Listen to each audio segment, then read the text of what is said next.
이 시간은 로마서를 살펴보도록 하겠습니다. 성경 66권 중에 다른 것은 다 가졌어도 로마서를 읽는다면 기독교는 성립되지 못했을 것이다. 반대로 66권 중 다른 어떤 것을 다 잃어버렸다 해도 로마서만 가졌다면 기독교는 세워졌을 것이라고 말할 정도로 로마서는 기독교에 있어서 중요한 위치를 차지하고 있습니다. 교회 역사를 통해서 볼 때 기독교가 위기에 봉착했을 때마다 하나님께서는 이를 극복하기 위해서 중요한 인물들을 세우셨는데 그때마다 그들을 로마서를 사용하게 하셨습니다. 로마서는 크게 1장부터 11장까지 교리 부분을 설명하는 부분과 또 12장부터 16장까지는 앞서 교리 부분을 알았다면 우리의 삶에 적용하는 실천적인 부분으로 나눌 수가 있습니다. 그리고 전반부인 1장부터 11장까지는 다시 5개의 소단원으로 나눌 수가 있는데 첫째 1장 1절부터 1장 17절에서는 바울의 소명과 복음이 무엇인가, 로마서를 기록한 목적 그리고 로마서의 주제를 제시하고 있습니다. 1장 1절에서 바울은 자신이 하나님의 복음을 위하여 택장함을 입었다고 진술합니다. 그리고 11절에서 내가 너희 보기를 간절히 원하는 것은 어떤 신령한 은사를 너에게 나눠주어 너희를 견고케 하려 함이라고. 그리고 1장 15절에서는 그러므로 로마에 있는 너에게 복음 전하기를 원하노라고 말씀하고 있습니다. 그렇다면 바울이 로마서를 통하여 전한 하나님의 복음이 핵심이 무엇일까요? 다시 말해서 로마서의 주제를 무엇이라고 말할 수 있을까? 3가지라고 말할 수 있습니다. 첫째는 복음에는 모든 믿는 자에게 구원을 주시는 하나님의 능력입니다. 두 번째 로마서의 주제는 복음에는 하나님의 의가 나타났다는 것입니다. 하나님의 의가 나타났다는 말씀이 인간이 들을 수 있는 가장 기쁜 소식 복음인 것입니다. 여기서 말하는 하나님의 의란 여자의 후손과 가죽 옷으로 계시되어 오다가 바로 예수 그리스도의 십자가에서 완성되는 것을 말합니다. 그리고 세 번째 주제는 오직 의인은 믿음으로 말미암아 산다는 것입니다. 하나님께서 가죽 옷을 지어 입혀 주실 때 인간이 할 수 있는 일은 오직 감사함으로 받아 입는 일, 이것이 곧 믿음이라는 것입니다. 그리고 두 번째 소단원인 1장 18절부터 3장 20절에서는 구원의 필요성과 하나님의 의가 나타나야 할 당위성을 논증하는데 바로 구원의 대상인 인간들을 살펴보는 것입니다. 그래서 모든 인간들을 살펴본 결과 결론으로 모든 사람이 지 아래 있다는 것이며 의인은 없나니 하나도 없다고 말하고 있습니다. 그리고 3장 20절에서 율법의 행위로는 그의 앞에서 의롭다함을 얻을 육체가 없다니라고 자력 구원의 불가능성을 천명하고 있습니다.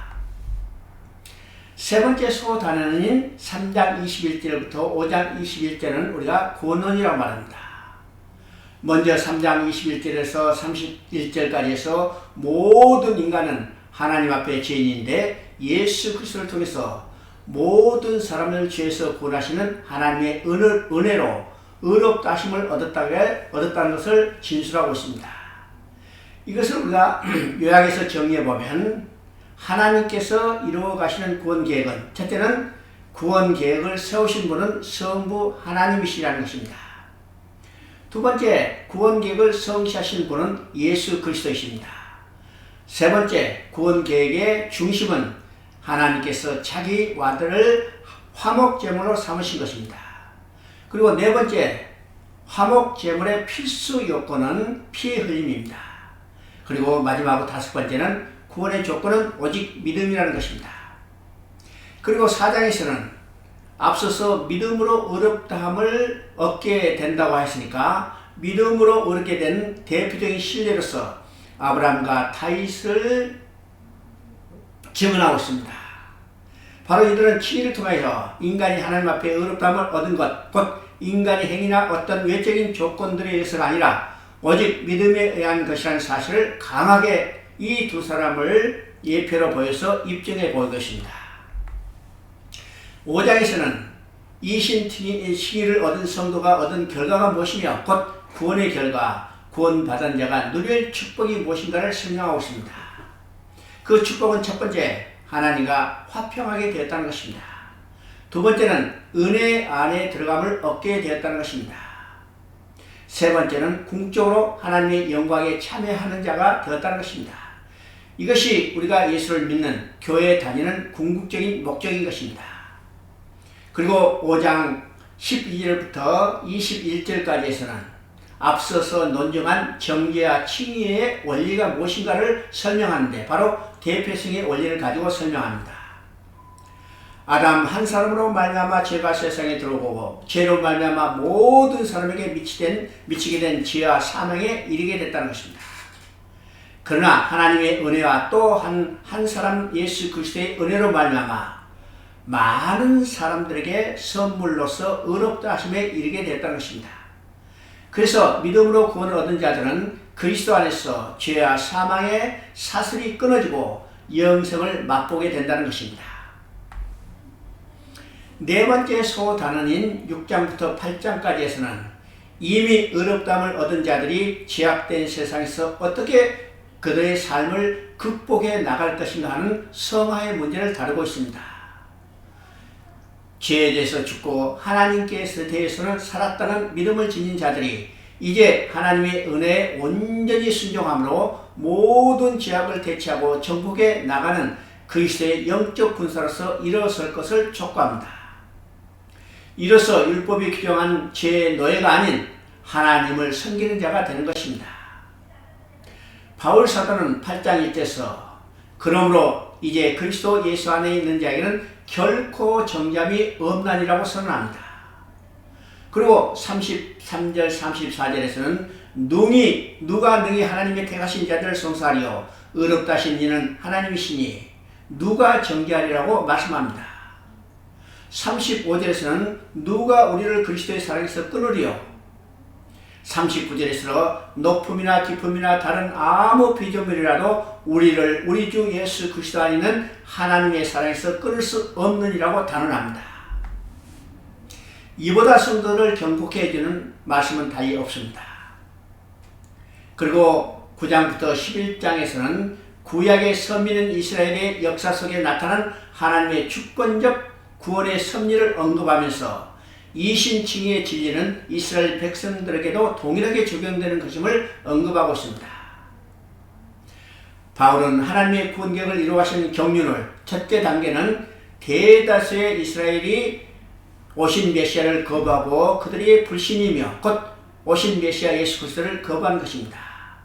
두 번째 단계는 그로 말미암아 이방인이 복음을 받아들여 구원의 은혜를 누리게 된다는 것입니다. 세 번째 단계는 이방인이 복음을 받아들여 복을 받게 되는 것을 보고 이스라엘이 다시 복음을 받아들임으로 구원을 받게 된다는 것입니다. 이것을 통해서 아브라함에게 약속했던 땅의 모든 민족이 너로 말미암아 복을 얻게 된다는 이 약속이 성취된다는 것을 입증하고 있습니다.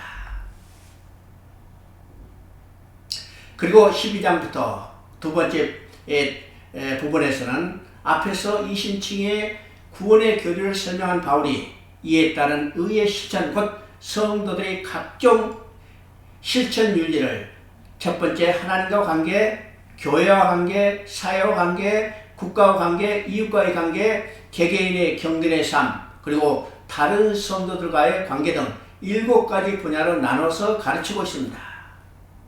여기서 바울은 구원의 교리가 결코 생활과 동떨어진 것이 아님을 보여줍니다. 모든 서신서가 보여주듯 바울의 가르침은 항상 생활과 밀착되어 있습니다. 그러나 이러한 권면이 인간을 정죄 아래 빠뜨리는 새로운 율법이 아닙니다. 이것은 구원의 도리와 그 확정에서 흘러나오는 기쁨의 권면이었던 것입니다. 15장 22절 이하에서는 바울이 로마에 가고 싶은 이유와 가야 하는 이유를 설명하고 있습니다. 바울은 로마 교인들의 후원을 받아서 서바나 다시 스페인까지 가고자 했습니다.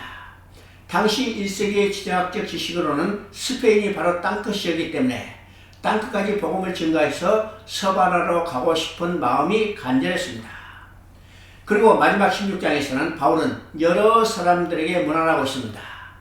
이들은 진리의 산 증인들이었으며 주님께서는 충성된 일꾼들의 이름과 그들의 하나하나 일들에 대해서 기억하고 계신다는 것을 보여주고 있습니다.